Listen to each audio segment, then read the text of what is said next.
Hello there. Welcome back to EBM Info. Today, I want to look at a question paper of June 2024, and we are looking at paper one. So, we're going to look at the last part of that question paper, starting from 2.2. 2.2 reads are named 5 types of pricing techniques used for pricing techniques are used for existing products. So, this is the question that we have. And also, you need to know what we mean by pricing techniques. But basically, pricing techniques are methods and procedures companies employ to determine the rates they charge for their goods and services, rates being the prices they charge their goods and services. So the methods that they employ and the procedures that they employ in a way to charge their goods and services, we call that pricing techniques. So the 5 types of pricing techniques that are being asked within the context of these explanation. So we go there and try to raise those 5 pricing techniques that we can see being employed by businesses. So if you go there, this is our 5. We are looking at 2.2, and we are going to just state them. The question is not giving a provision of explaining; it's only stating. So we are saying 2.2, and the first that we have there is let's look at it. We have got the price lining. Price lining is one of them. So what's important also to understand what we mean by price lining. But basically, price lining is the sale of a related range of products at different prices. For example, each representing a distinct level of quality. So you are selling a range of products, and then you are giving them different prices. Uh, Basing on different qualities that they possess. So this is what we call by it's not sort of segmenting, but we are just making the prices different basing on quality. So this is what we have in terms of price line. We can also employ what we call opportunistic pricing.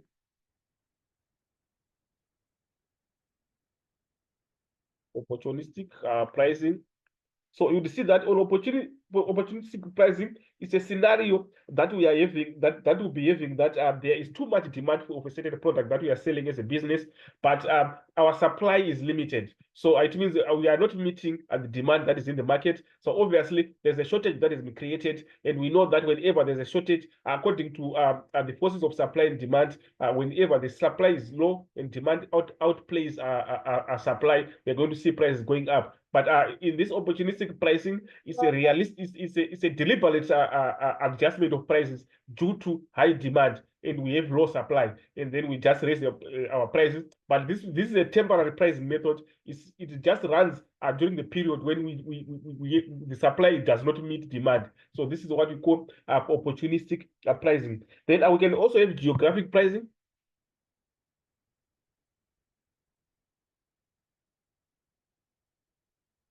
So on geographic pricing, we are saying our prices are being charged due to the location of the business. For example, it's a business with different branches. So these branches are located in different areas. So prices are being charged depending on the location of that of the branches. So maybe one of them is located in the area where there are high income areas. So obviously the prices there will be high. So this is what we call by geographic pricing. Then we can also have what we call discount pricing. Discount pricing. So on discount pricing, this is a form of a promotional pricing tactic that helps to generate more sales for a limited time period by reducing the original price. So this comes as a promotional pricing technique that is employed, and it is employed for a limited period of time again. Then obviously the question is asking for five techniques, so we can as well try to look for another technique that we can employ there. So you see that we also have what we call uh, leader pricing. Leader pricing.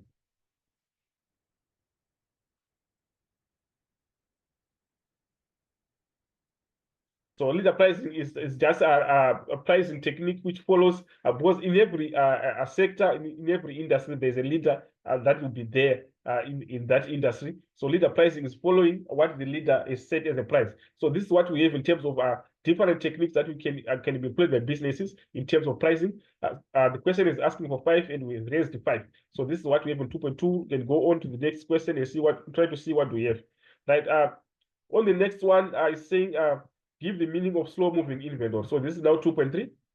2.3. 2.3 is saying give the meaning of slow moving inventory. But we know that when it's slow moving, it means the inventory turnover is very low. When the goods come, if it's a retail outlet, when they buy the goods, they're going to stay for a longer time in that business before being sold. So that is slow moving, and that has got many disadvantages or costs to the business, because those storage costs and there's a risk that some of the products might go out of date unless they're still there, they are moving slowly. So many disadvantages that we can deduce from a scenario that we will be having of slow moving inventory. But the question is just asking for the meaning of slow moving inventory. So we can just explain it as these are products. These are products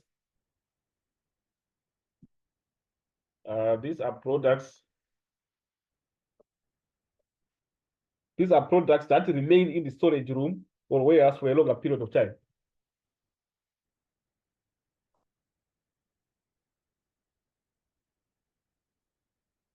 That remain in the storage room for a longer period of time.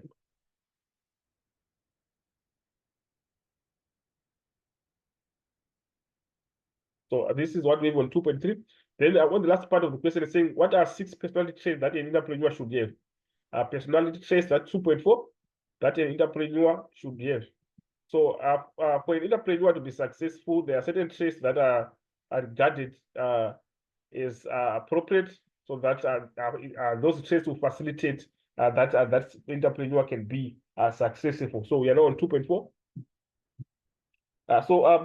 The entrepreneur, one of the traits is that the entrepreneur should be creative. This is coming up with new ideas, new methods. If it's a producing company, new methods of producing, new marketing methods. Just being creative in the operations of that business is very effective for the success of that business. So we can also have self-motivated. The person should be self-motivated.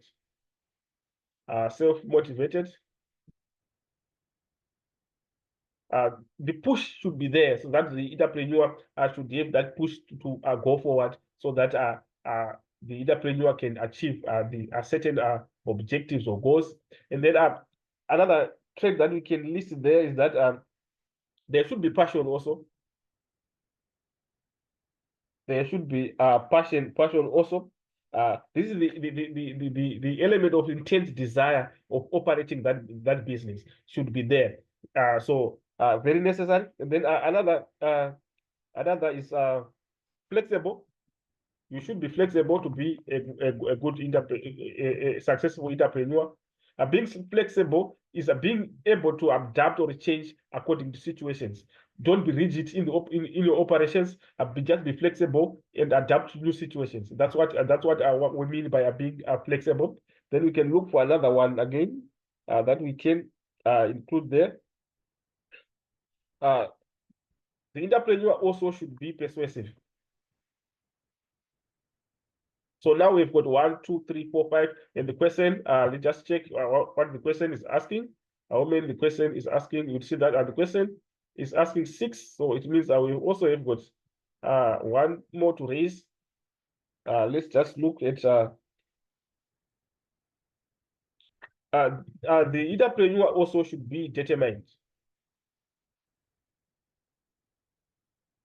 So these are some of the traits that we can include for that should be possessed by an entrepreneur. So remember, the question is saying, what are the 6 personality traits that an entrepreneur should have? So these are the personality traits that an entrepreneur should have. So the ones that we've raised, we've got creativity, being creative, self-motivated, passion, flexible, persuasive, and determined.